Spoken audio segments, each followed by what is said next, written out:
अरमान देखता है कि क्रिस अभी तक पोदार हाउस छोड़कर नहीं गया है और ना ही उसका ईगो कम हुआ है, तो वह उसे देखकर उसका उंगली निचोड़ने चला जाता है और वो निचोड़ ही देता है। तानिया काजल से बोलती है कि मम्मी रोके भैया को, लेकिन काजल नहीं रुकती है। तो वहीं दूसरी तरफ दादी सा खाना नहीं खा रही होती। अबीरा उसे कोशिश करती है खाना खिलाने का, लेकिन वो नहीं खाती है। तो अरमान बोलता है तुम क्यारा के यहाँ चले जाओ, क्योंकि उसके पगफेरे का भी रस्म करवाना है, मैं रोटी खिला दूंगी दादी सा को।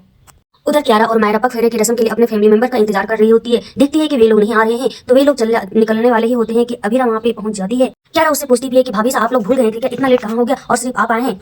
ये देखकर क्यारा थोड़ी नाराज होती है और मुंह फुलाई हुई रहती है। लेकिन कोई ना क्यारा, वो सब नहीं आए हैं, लेकिन एक बड़ा सा गिफ्ट आया, उसे खोलो तो सही। क्यारा पहले गिफ्ट तो खोलना नहीं चाहती, लेकिन जैसे वो गिफ्ट खोलती है तो चक्काचौंध हो जाती है, क्योंकि उसमें होते हैं उसके मम्मी पापा मनीष और मनोज। वही मनीषा के कान से ईयररिंग गिर गया होता है और उसे स्वर्णा देख लेती है। उसे देखकर लगता है कि यह तो सोने का नहीं है। वो बोल भी देती है, लेकिन अबीरा किसी तरह से बात को टाल देती है। तो इधर तानिया अरमान की किसी तरह हेल्प करने की कोशिश कर रही होती है, क्योंकि उसके पास आया हुआ रहता है किसी केस का इन्विटेशन। उसकी बेटी फंसी हुई रहती है, वो उसे उनको विजिट कार्ड देती है कि एक बार जाकर भैया देख लीजिए। पहले तो अरमान मना करता है, लेकिन बाद में वो पेपर ले लेता है।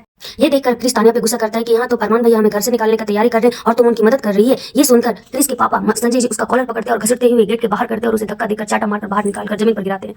तो उधर अरमान विजिट कार्ड के इस प्लेस पे गया हुआ रहता है उससे मिलने के लिए। तानिया बहुत रो रही होती है क्रिस की ऐसी हालत देखकर, लेकिन वो कुछ कर नहीं सकती, क्योंकि क्रिस अपने किए का ही जिम्मेदार है। वो उसी के खुद की वजह से उसका ऐसी हालत बना हुआ है।